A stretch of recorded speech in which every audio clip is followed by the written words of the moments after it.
అత్తయ్య వెళ్ళొస్తాము. మీరు కూడా ఆవిడ కొడుకే కదా, ఏంటి దులిపించుకొని వెళ్ళిపోతున్నారు? మేము గొడవ పెట్టుకోవడానికి రాలేదు. తమ్ముడు వాళ్ళు పాప పుట్టినరోజుకని వచ్చారు. వాళ్ళు వెళ్తామంటున్నారు, వెళ్ళని. మీ కళ్ళకి కళ్ళజోడు కాదండి, ఏదో పొర కమ్ముకున్నట్టుంది. అందరూ మంచి వాళ్ళలాగానే కనిపిస్తారు మీకు. ఎందుకే ఊకే నోరేసుకొని వాళ్ళ మీద పడతావు? ఈయన కూడా మీ కొడుకే కదా, చిన్న కొడుకు నొకలాగా పెద్ద కొడుకు నొకలాగా ఎందుకు చూస్తారు మీరు? నేనేం చేశానే? ఏం చేశారా? సర్లా, ఏంటి అమ్మ మీద కొంత రేపుతున్నావు? పోయిన నెల మీ కొంట్లో బాగాలేకపోతే హాస్పిటల్ బిల్లు 1,00,000. ఎవరు కట్టారు? చిన్నోడి పరిస్థితి బాగలేకపోతే పెద్దోడు కట్టిండు. దాన్ని ఇప్పుడు వంతులేయమంటావా? మీకు ప్రతి నెల పెన్షన్ వస్తుంది కదా, అది నెల నెల ఎంత కట్ అవుతుందో ఒకసారి మీ అకౌంట్ చూపించండి. చిన్నోడి పరిస్థితి బాగలేదే, వాడు కొంచెం సాయం చేస్తున్నా. ఇంటికి పిలిచింది అందుకేనా? వాళ్ళ పరువు తీస్తావానే? ఇదంతా ముందే జరిగిద్దని తెలుసు అత్తయ్య. ఇంటికి పిలిచి అవమానిస్తారా? ఎప్పుడు చూడు మా దగ్గర లేవు, మాకు చేత కాదు, మా దగ్గర లేవు, మా చేత కాదు. అత్తయ్యకి ఏ ఇబ్బంది వచ్చినా ఒక్కసారైనా ముందుకొచ్చారా మీరు? ఈయననేమో కడుపారా కనలేదు, ఆయన గారినేమో ఆన్లైన్ లో ఆర్డర్ పెట్టలేదు. ఇద్దరిని సమానంగా కన్నది కదమ్మా. ఏం మాట్లాడుతున్నావే? నోటికి ఎంత మాట వస్తే అంత మాట మాట్లాడుకో. అన్నయ్య, ఇది ఎక్కడికో దారి తీసేలా ఉంది. మరిది గారు వెళ్దురు గాని గృహ ప్రవేశం ఎప్పుడో కాస్త చెప్పెళ్ళండి.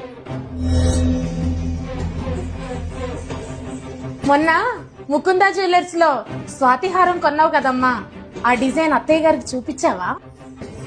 వెళ్ళిపోదాం పద. ఏయ్ ఆగరా, నాకంటే ఎక్కువనే చదువుకున్నావు.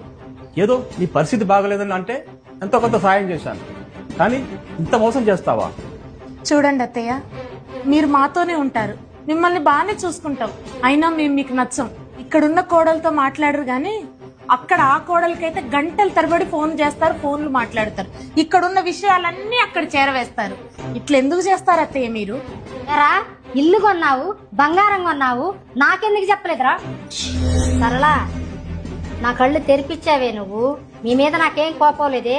వీడు చెప్పిన మాయ మాటలు నమ్మి మోసపోయారు. మర్యాదగా అన్నయ్య దగ్గర తీసుకొచ్చిన డబ్బులు కట్టు. బా, ఎంత అమాయకంగా మాట్లాడేవే.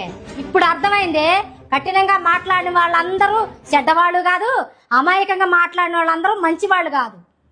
తల్లిని వంతులు వేసి పంచుకోవటం వేరు, సమాన బాధ్యతగా చూసుకోవటం వేరు. ఇక నుంచి అమ్మ బాధ్యత నా ఒక్కడిదే కాదు, నీది కూడా. నా భార్య అరుస్తుంది అరుస్తుంది అనుకున్నాను గాని తన అరుపులో కూడా అర్థం ఉందిరా.